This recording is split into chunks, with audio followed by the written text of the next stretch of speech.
A shared meal and civil conversation is the focus of a dinner series hosted by OneJax. It's a continuation of their community suppers program, but this one is colored by shades of red, white, and blue. And here to tell us about it is OneJax CEO Elizabeth Andersen. Good morning, Elizabeth. Good morning, Anne. Thanks for having us. Thanks for being here. And Dr. Nevena Trajkov, Assistant Professor of Political Science and Public Policy at Jacksonville University. Good morning. Good morning to you all. Thanks for being here. So, Elizabeth, you're calling this a new and improved community supper series.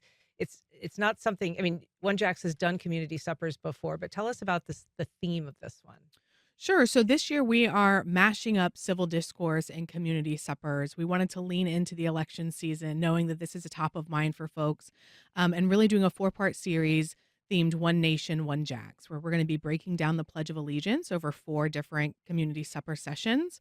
We'll have panel discussion, civil discourse, really modeling for folks how to engage in hard conversation. We'll have some ground rules, and then we'll let our participants spend some time in small group discussion together talking about the issues. So tonight we'll launch our first one, One Nation Under God, which is, of course, an important part of the Pledge of Allegiance. And then we'll have Indivisible, Liberty and Justice, and For All as we move through the year. I thought that was a really interesting split. You know, you've got the four with liberty and justice, and then the last segment is for all. It's kind of an interesting way to divvy up those conversations. So, whose idea was it to create this series around this topic? Yeah, I think that there's been a lot of feedback from our advisors and our board about how to really engage the community, and so it was me talking to a lot of people and thinking about how can we best bring civil discourse back to the community and just be with each other, break bread and break down barriers and learn how to be in space civilly and respectfully with each other again, even if the conversation is hard. I mean, is framing it around a topic that is sort of political and patriot, patriotic, is that a way into more difficult conversations these days? I think so. I think that we know that there's a lot of division, a lot of polarization, and this is something that we recognize is harmful to our community and to democracy. And so, how do we just lean into topics that are top of mind for folks and practice these skills of empathy and listening and reserving judgment? We can use these skills across any subject area, but right now, this is a hot topic. So, Dr. Trakoff, you're one of the panelists on this first segment discussion. What is it? What is useful about breaking down that first line of the Pledge of Allegiance, "One Nation under God"? Well, no, it's not the first line. I guess it's the last line, but beginning of it. The first session, yes.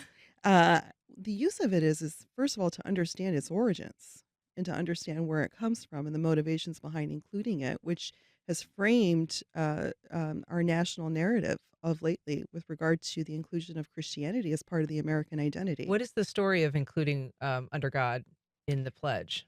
Well, it actually starts in the 1930s, and this is something that I'm sure we'll talk about tonight. But it started in the 1930s as a response to FDR's New Deal and how FDR's New Deal sought to expand social programs for people and holding businesses accountable. Right? FDR had a massive push during his presidency to bring more rights to workers and that really upset a lot of the businesses. And from that, you go through a couple of decades and during the Eisenhower presidency, where President Eisenhower really did seek to bring morality, quote unquote, back to the United States through national prayer dinners and all of that stuff. That's when all of that started. And the Knights of Columbus, to aid in this effort, brought in the line "under God" in the Pledge of Allegiance.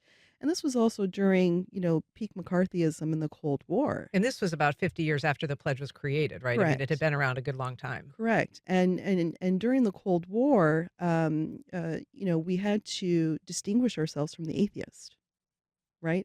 So religion became ingrained into the American identity.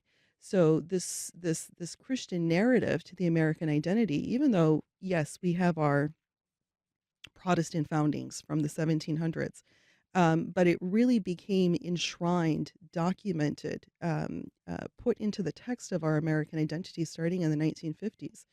And from there, that then caught fire, and we are now living in this um, um, conversation that we have always been this Christian American nation, whereas it hasn't even shown up in the documents until the 1950s. And so that has made an impact on society and how we look at what it means to be an American these days. And a lot of discussion these days around the rise of Christian nationalism. Is that something that you're going to be discussing at this dinner? Yes, and we'll be also making the distinction between nationalism and patriotism, because those are two in political science, and when we study societies, those are two distinct Give us topics. a little nickel definition for the people listening. Well, when you have an ism, that implies that it is something that, where the focus is at, right? And it's somehow better than the alternatives.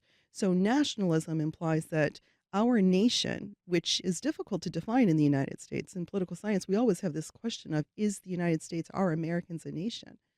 And we want to then identify that, and nationalism indicates that your nation is better than other nations. But that's a problematic topic in the United States because what is the American nation? Whereas patriotism implies that our country, our system of government is better than the alternative. So those are two different things. That's super interesting. So this event, Elizabeth, is breaking bread and barriers. Just give us a little sense of how this runs. I mean, first of all, it's like a community dinner. What kind of bread? How's everybody situated? And what's the night look like? Sure. So we'll be right here at WJCT in the soundstage. We're going to have folks coming to join us for a plated dinner. We'll have a sit down dinner. Our panel will um, discuss the topic. We're really excited to bring John Delaney back to the OneJax stage, who will moderate this panel discussion. Dr. Trajkov will join us along with Rabbi Lubliner, Reverend Dean Kate Moorhead, as well as Khan Ibrahim. And so we've got a Christian, a Muslim, and a Jew to help join in the conversation to really round out religion and nationalism. We'll listen, we'll eat together, then we will set some ground rules using gracious space from the city's Human Rights Commission. And then we'll allow about 30, 40 minutes for our tables to engage in the topic before we wrap up for the evening.